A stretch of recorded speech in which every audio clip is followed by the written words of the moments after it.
अस्सलाम वालेकुम, welcome to my channel. आज की वीडियो इस लिहाज से बहुत अहम है कि इसमें आपको गैस और इलेक्ट्रिक ओवन में बेकिंग के दौरान जो भी प्रॉब्लम्स आती हैं, ख़ुसूसन जब आपने नया ओवन ख़रीदना होता है, ओवन के साइज़, टाइम, टेम्परेचर, इसी तरह के बहुत से सवालात जो आप मुझसे वक्तन फ़वक्तन पूछती रहते हैं। इन तमाम सवालात के जवाब मैंने इस वीडियो में देने की कोशिश की है और ये वीडियो का पार्ट 1 है। इस पार्ट 2 में मैं मज़ीद कुछ और प्रॉब्लम्स को डिस्कस करेंगे और उनका सॉल्यूशन देखने की कोशिश करेंगे, क्योंकि ये वो तमाम सवाल आते हैं जो आप मुझसे शेयर करते रहते हैं और जिसके लिए आपने बहुत ज़्यादा इंसिस्ट किया था कि इस पे ज़रूर एक वीडियो बनाई जाए कि कैसे हम इन प्रॉब्लम्स को डील कर सकते हैं। तो चलिए अपने वीडियो का पहला हिस्सा स्टार्ट करते हैं और तमाम सवालों को मैं जवाब देने की कोशिश करूँगी। सबसे पहला सवाल जो किया था कि ओवन को कैसे ख़रीदा जाए। जब भी आप ओवन ख़रीदने के लिए जाते हैं तो आप मुझसे नॉर्मली ये कहते हैं कि हम किस ब्रांड का ओवन ख़रीदें। तो मैं आपसे ये कहूँगी कि आप जिस भी ब्रांड का ओवन ख़रीदें, आप ऑनलाइन कभी भी ना ख़रीदें, आप हमेशा स्टोर पर जाकर ख़रीदें। क्योंकि बेशक आप सर्च करें ऑनलाइन, आप मॉडल देखें और उसके फ़ीचर्स देखें, लेकिन आपने ऑनलाइन उसको बाय नहीं करना है। इसलिए कि कभी-कभी ऑनलाइन उसमें ट्रांसपोर्टेशन में जब आपके पास पहुँचता है तो काफ़ी कुछ डैमेज हो जाता है, कभी उसमें पूरी एक्सेसरीज़ नहीं होती हैं। तो मैं ये कहूँगी कि आप शॉप पे जाके, जो उनका आउटलेट है, उस पे जाके आप देखें, तो उस पे आपको शॉपकीपर आपकी रिक्वायरमेंट्स के हिसाब से बेहतर मशवरा भी देगा। अब दूसरा क्वेश्चन जो किया जाता है कि which oven is suitable to buy, कौन सा ओवन ख़रीदा जाए? ये भी डिपेंड करता है कि आपकी रिक्वायरमेंट्स क्या हैं, आप कितनी ऑफनली बेकिंग करती हैं और आप घर के इस्तेमाल के लिए लेना चाहती हैं या आप होम बेकर हैं और बिज़नेस पर्पज़ के लिए लेना चाहती हैं। घर के इस्तेमाल के लिए तो आपको छोटा मीडियम साइज़ भी सही रहेगा, लेकिन अगर आप कमर्शियली काम करती हैं केक्स का, पिज़्ज़ाज़ वगैरह का, तो उसमें मैं रिकमेंड करूँगी कि आप एक ही दफ़ा लें और बड़े साइज़ करें, ताकि उसमें आप बड़े केक्स, बड़े पिज़्ज़ाज़, या अगर आपने छोटे भी बनाने हैं तो एटलीस्ट 2 या 3 पैन्स आप इकट्ठे रख के 8 या 7 इंच के या मीडियम साइज़ या लार्ज पैन्स आप उसमें रख के आराम से बना सकती हैं, ताकि आपका टाइम भी कम लगे और आपकी बिजली की कंज़म्पशन भी कम हो। और इसी तरह जो छोटी फैमिलीज़ हैं उसके लिए स्मॉल और मीडियम भी आपके लिए काफ़ी रहेगा, जिनकी छोटी फैमिलीज़ हैं। अब कुछ लोग मुझसे पूछते हैं कि माइक्रोवेव का हमें बताएँ कि हम माइक्रोवेव ख़रीदेंगे या नहीं? तो बेकिंग के लिए माइक्रोवेव के लिए मैं ये कहूँगी कि माइक्रोवेव्स 2 तरह के होते हैं। एक तो बिल्कुल सादा माइक्रोवेव होता है जिसमें आप सिर्फ़ हीटिंग का काम करते हैं। इसमें एक ये जो ग्लास प्लेट है, ये तो एसेंशियल होती है, हर एक जो भी माइक्रोवेव होता है उसमें होती है। और एक सादा होता है कि जिसमें सिर्फ़ हीटिंग का काम किया जाता है। लेकिन जो बेकिंग वाला है आजकल, तो जो नए मॉडल्स आ रहे हैं उसमें कन्वेक्शन का अलग से ऑप्शन है कि आप उसको कर सकती हैं।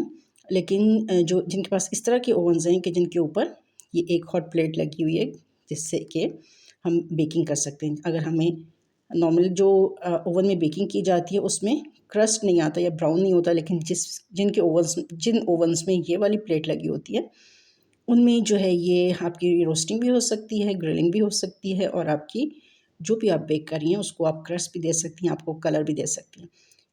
इसमें आप देखेंगे कि ग्रिल का भी ऑप्शन है, कुकिंग, डिफ्रॉस्टिंग, ग्रिलिंग, और इसका कॉम्बिनेशन भी है कि आप बेकिंग और कुकिंग दोनों को इकट्ठे कर सकती हैं। तो अगर आप बेकिंग के लिए लेना चाहें तो आपके लिए ये वाला ओवन सूटेबल है, माइक्रोवेव। तीसरा सवाल जो किया जाता है कि ओवन कितने साइज़ का होना चाहिए?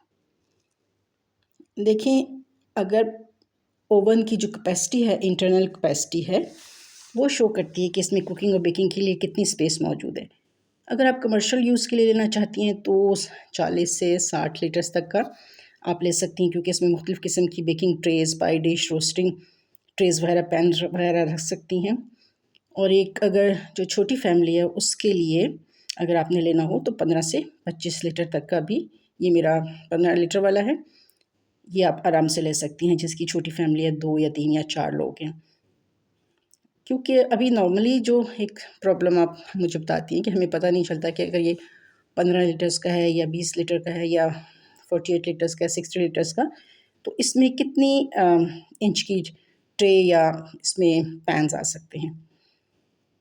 तो उसके लिए आपको मैं ये रिकमेंड करूँगी कि जब भी आप ओवन को लेने के लिए जाती हैं तो आप जाके उसकी जो अंदर जो या तो रैक या जो उसकी ट्रे होती है, उसकी आप मेजरमेंट शॉपकीपर से लेके इंचेस टेप, तो आप उसकी मेजरमेंट कर लें। तो आप देखेंगे कि आप उसकी लेंथ जो ट्रे है और उसकी विड्थ, दोनों लंबाई चौड़ाई नापें। और मेरे इस ओवन की जो है, देखिए मैं आपको करके दिखाती हूँ। जो ट्रे है वो 15 इंचेस ये लंबी है और इसमें ये 15 इंच आपने जो अंदर जाती है ट्रे का हिस्सा वो नहीं आपने करना, जो जहाँ पे बेकिंग की स्पेस है वो देखना है। और 11 इंचेस ये चौड़ी है। इसका मतलब है कि मेरी इस ओवन में 15 इंच लंबी कोई डिश आ सकती है, पिज़्ज़ा हो, केक हो, कोई भी पैन है, और 11 इंचेस इसकी चौड़ाई हो सकती है। तो इससे ज़्यादा बड़ी अगर मैं ट्रे रखने की कोशिश करूँगी तो वो मेरे ओवन में नहीं आएगी। तो अगर आपने ओवन ले चुकी हैं और बाद में डिशेज़ लेनी हैं, पैन्स लेने हैं, तो आप इसकी लंबाई चौड़ाई ले जाकर उसके हिसाब से आप पैन्स ख़रीदें। और अगर आपके पास कोई बेकिंग डिश है या कोई ऐसी चीज़ है तो आप उसमें रख के देख सकती हैं कि नॉर्मली जिसमें आप बेकिंग करती हैं और आप नया ओवन लेना चाह रही हैं कि उस वाले ओवन में वो आपकी ये डिश या जो भी आप बना रही हैं, मफ़न्स बना रही हैं, पाइज़ बना रही हैं, पिज़्ज़ाज़ बना रही हैं, वो आपके उसमें आ सकते हैं कि नहीं। तो इससे आपको साइज़ का आइडिया हो जाएगा, क्योंकि नॉर्मली लीटर्स में हमें आइडिया नहीं होता कि अगर 48 लीटर्स का या 60 लीटर्स का है तो उसमें हमारे कितने पैन्स या कितनी बड़ी साइज़ की ट्रे आएगी। तो ये एक छोटी सी टिप है कि जो आप नया ओवन लेते हुए कर सकती हैं। ये छोटे ओवन में जो मेरा 15 लीटर का है, इसमें भी तकरीबन ये जो मैं पाई डिश अंदर रख रही हूँ ये 7 से 8 इंचेस की है। 9 इंचेस तक इसमें आ जाता है। आपने ये देखना है कि आपके ऊपर नीचे इतनी स्पेस हो कि आपकी कुकिंग का भी आपका एलिमेंट जो मार्जिन है वो अच्छे तरीके से नीचे से भी उसको हीट लगे। इतना बड़ा पैन ना हो कि वो पूरा उससे ओवन भर जाए, क्योंकि उससे फिर बेकिंग कुकिंग का रिज़ल्ट अच्छा नहीं आता। इसमें 9 इंच केक मेरा आराम से बन सकता है, तो ये इसके लिए सूटेबल है। चौथा क्वेश्चन जो किया जाता है कि कौन सा ओवन सही रहता है, कन्वेक्शन या कन्वेंशनल। सबसे पहले मैं आपको इन दोनों में फ़र्क बताती हूँ कि कन्वेंशनल ओवन जो हैं वो ऊपर नीचे की दोनों रॉड से जो है हीटिंग प्रोड्यूस करते हैं, लेकिन जो कन्वेक्शन ओवन होते हैं उसमें ज़्यादा ऑप्शंस होते हैं। उसमें ग्रिलिंग वगैरह आपकी, उसमें एक फ़ैन लगा होता है, बेकिंग के लिए भी सूटेबल है और ग्रिलिंग के लिए भी सूटेबल है। ये फ़ैन पे मैंने कर दिया। उसके अंदर अगर आप देखें ओवन के अंदर तो साइड पर आपको एक छोटा सा फ़ैन नज़र आएगा, जो कि जैसे हम कन्वेक्शन मोड पे करते हैं तो ये फ़ैन ऑन हो जाता है। इसका मकसद ये होता है कि हॉट एयर जो है वो पूरे ओवन में इक्वली सर्कुलेट करे और उसकी बेकिंग के लिए उसको इक्वल टेम्परेचर मिले। ये चारों तरफ ये हॉट एयर सर्कुलेट करती है, जिसकी वजह से आपकी ये जो भी आप इसमें बना रही हैं ये अच्छे से बेक हो जाती है। इसके लिए फिर आपको बार बार ट्रे को भी रोटेट करने की ज़रूरत नहीं पड़ती अगर आपका कन्वेक्शन मोड पे लगा होता है। तो उसमें फिर इसमें आपकी कुकीज़, बिस्किट्स, पिज़्ज़ाज़, ब्राउनीज़ वगैरह अच्छी बन जाती हैं, जिनके लिए आपको क्रिस्पी और क्रस्टी टॉप चाहिए होता है। जैसे मैंने आप पिछली वीडियो में कुकिंग की थी, बेकिंग की थी, कुकीज़ बनाई थी, तो इसके लिए ये कन्वेक्शन मोड जो है वो आइडियल है। इसी तरह ब्राउनीज़ वगैरह के लिए भी आप कन्वेक्शन मोड पर लगा सकती हैं। अच्छा, फिर ये कहते हैं कि कौन सा ओवन बेहतर है, गैस या इलेक्ट्रिक, मोस्टली आप ये पूछते हैं। देखिए, दोनों के अपने अपने एडवांटेजेस हैं और ये डिपेंड करता है कि आप किस तरह और कैसे बेकिंग कर रही हैं। गैस ओवन्स जो हैं वो नॉर्मली जो है उनका जो बिल वगैरह होता है गैस, क्योंकि सस्ती है हमारे यहाँ, तो बड़े बड़े जो शेफ़्स हैं, क्योंकि इसकी कैपेसिटी ज़्यादा होती है, बड़े शेफ़्स जो नॉर्मली होते हैं वो गैस ओवन्स को ही प्रेफर करते हैं, क्योंकि इसमें अच्छी बेकिंग हो जाती है, बड़े पैन आ जाते हैं। और इसमें एक दफ़ा लेना थोड़ा कॉस्टली होता है इलेक्ट्रिक ओवन्स की निस्बत, लेकिन आप एक दफ़ा ले लें तो लॉन्ग टर्म में जो इसके फ़ायदे आपको ज़्यादा मिलते हैं। तो मैं ये सजेस्ट करूँगी कि जिनके पास गैस अवेलेबल है ईज़िली तो वो ज़रूर गैस का ओवन लें, लेकिन जिनके पास गैस अवेलेबल नहीं है, जैसे लोड शेडिंग्स वगैरह होती हैं कुछ, तो वो फिर इलेक्ट्रिक ओवन को ऑप्ट कर सकते हैं। गैस ओवन में है कि आपके पास बड़े पैन्स, बड़ी ट्रेज़ आ सकती हैं, आप उसको ज़्यादा बड़े उसमें कर सकते हैं। लेकिन इसमें जो एक थोड़ा सा इसका एक एलिमेंट है कि जब आप इसको बेक करती हैं तो आपको सिर्फ़ नीचे की रॉड आपको जलानी पड़ती है, और बेकिंग आप नीचे की रॉड से करते हैं, ऊपर नीचे दोनों साइमल्टेनियसली आप इसको ऑन नहीं कर सकते। नीचे की बंद करेंगे तो आप ऊपर की चलाएँगे, जिससे आपकी ब्राउनिंग वगैरह होती है। जबकि जो अगर आप इलेक्ट्रिक ओवन को देखें, इसमें एक बात ये भी है कि इसका जो थर्मोस्टेट होता है, जो नॉर्मली मोस्टली जो ओवन्स आते हैं वो ऑटोमेटिक नहीं होता। लाइक अगर आपका रिक्वायर्ड टेम्परेचर आपको मिल गया है तो ये खुद ब खुद बंद नहीं होता, आपको मैनुअली इसको कम या ज़्यादा करना पड़ता है। और इसके साथ फिर आप नीचे की रॉड बंद करती हैं, ब्राउनिंग के लिए आपको अलग से ऊपर की रॉड को जलाना पड़ता है। जबकि इलेक्ट्रिक ओवन्स में जब एक बार आपका रिक्वायर्ड टेम्परेचर आपको हासिल हो जाता है तो वो खुद ब खुद बंद हो जाता है। इससे ये कि ओवर हीटिंग नहीं होती और बिजली की कंजम्पशन भी कम होती है। एक और क्वेश्चन जो ज़्यादा किया जाता है कि बेकिंग करते हुए हम अपनी ट्रे या पैन को ओवन में किस जगह पे रखें। इसका जवाब ये है कि जब आप ओवन को खोलते हैं तो जो आपके इस नीचे बेकिंग ट्रे है उसको आप रिमूव करें। हमेशा जो आप बेकिंग रैक पे रख के करें, क्योंकि उसमें से गर्म हवा पास होती रहती है और उसमें बर्निंग नहीं आपके फूड की होती। इसमें आप रैक को सेंटर पे रखें और उस रैक के सेंटर में आप अपना जो भी बना रही हैं, केक बना रही हैं, पिज़्ज़ा बना रही हैं, पाइज़ बना रही हैं, तो वो आप उसके पैन को आप उसके सेंटर में रखेंगी। 7th क्वेश्चन जो होता है कि मेरे पिज़्ज़ा और केक्स नीचे से जल क्यों जाते हैं?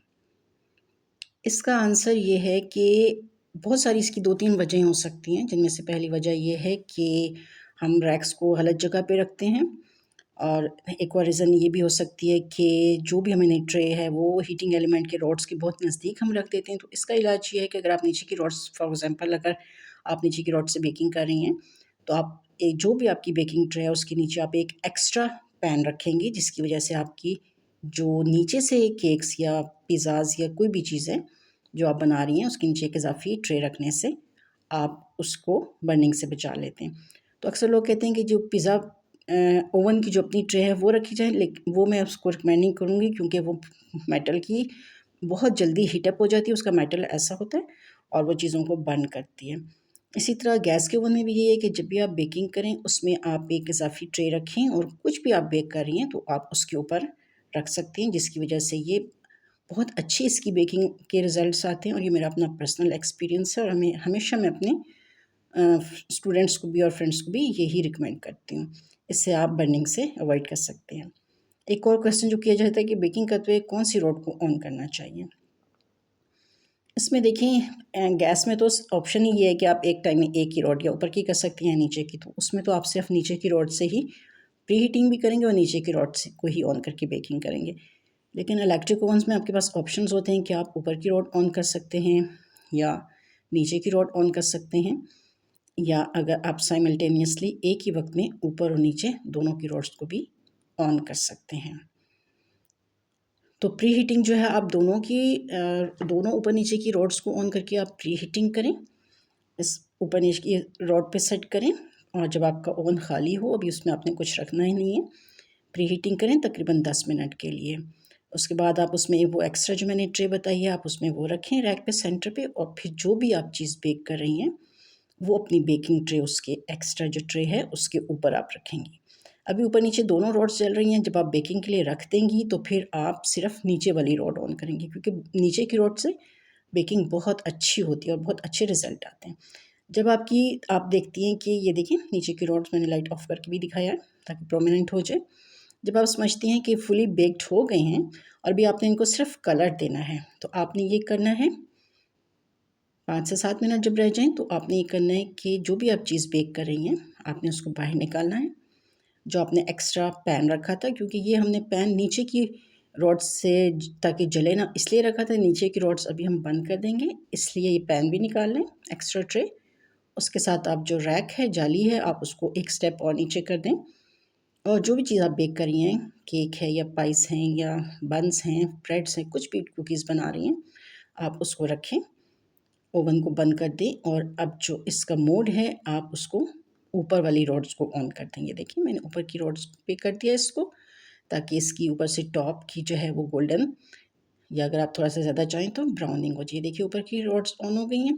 तो 5 से 6 मिनट के लिए आप इसको रॉड्स को ऑन करें और एक नज़र रखें, क्योंकि बहुत जल्दी से ये ओवर कुक ना हो जाए। तो 5 से 7 मिनट इसके लिए बहुत होते हैं। तो इससे आपका बहुत अच्छा सा ये कलर आ जाएगा। एक और क्वेश्चन जो किया जाता है कि हम अपने ओवन के टाइम को कैसे सेट करें। इसके लिए इलेक्ट्रिक जो ओवन है उसमें तकरीबन, या गैस ओवन में भी 1 घंटे की बेकिंग का आपका ये सेटिंग होती है। तो इससे ज़्यादा आपने करनी है तो आप दोबारा से सेट कर सकते हैं। तो बहुत सारी चीज़ें ऐसी हैं कि जो 10 से 15 मिनट में बेक हो जाती हैं, कुछ चीज़ें आधे घंटे के लिए, 40 मिनट, 50 मिनट, जो भी आपकी रेसिपी में टाइम लिखा है तो उसके हिसाब से आप टाइम को सेट कर सकते हैं। और ये जो हीटिंग रॉड्स का जो ये सेक्शन है सेटिंग का, उसको आप प्री हीटिंग करें, जैसे मैंने पहले भी बताया है, दोनों रॉड्स को ऑन करके। तो प्री हीटिंग के लिए आपके पास 10 मिनट काफ़ी टाइम होगा।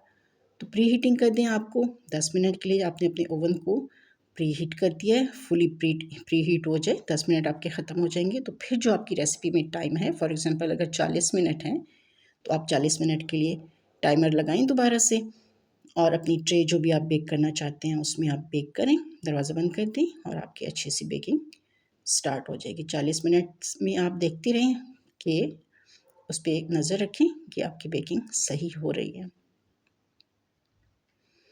इसके अलावा एक और क्वेश्चन कि हम अपने कितने टाइम के बाद ओवन का दरवाज़ा खोल कर केक या ब्रेड या जो भी चीज़ बेक कर रहे हैं वो चेक कर सकते हैं। फॉर एग्ज़ाम्पल अगर हमने बेकिंग का टाइम हमारा 40 मिनट है तो मैं ये रिकमेंड करूँगी कि हाफ वे से कम पे आपने नहीं खोलना। फॉर एग्ज़ाम्पल 40 मिनट है तो अब 20 मिनट से पहले आपने बिल्कुल ओवन को नहीं खोलना, क्योंकि अगर आप इससे पहले खोल के देखेंगी या बार बार देखेंगी तो इससे ये चांसेस हैं कि आपकी जो बाहर की ठंडी हवा है वो एकदम से अंदर जाएगी, ओवन के टेम्परेचर को डाउन कर सकती है, और आपका जो भी आप चीज़ बेक कर रही हैं, फॉर एग्ज़ाम्पल केक है, ब्रेड्स हैं, कोई भी चीज़ है जो राइस हो रही है या बेक हो रही है, वो एकदम से उसका टेम्परेचर डाउन होके वो बैठ सकता है। केक राइज़ नहीं होगा, ब्रेड है तो वो राइज़ नहीं होगी, केक है तो वो फूलेगा नहीं। तो इससे ज़्यादा, और फिर ये है कि आप अगर आपके पास मोस्टली जो आजकल ओवन्स आते हैं शीशे के, आप उसको बाहर से देख सकती हैं। तो ये 10 क्वेश्चंस थे जिनको मैंने कोशिश की कि आपके सवालात का जवाब दूँ। अगली वीडियो में मैं डिटेल में बाकी बेकिंग से रिलेटेड जितने भी आपके क्वेश्चंस हैं, केक्स वगैरह के हवाले से, ब्रेड्स, कुकीज़, उनके हवाले से मैं उसमें करूँगी सवालात के जवाब देने की। उम्मीद है कि आपको ये पसंद आई होगी। आप अपने कमेंट सेक्शन में ज़रूर बताइएगा कि आपको कैसी लगी, और अगर आपके कोई क्वेश्चंस हैं तो वो भी बताइएगा। अपना ख्याल रखें। अल्लाह हाफ़िज़।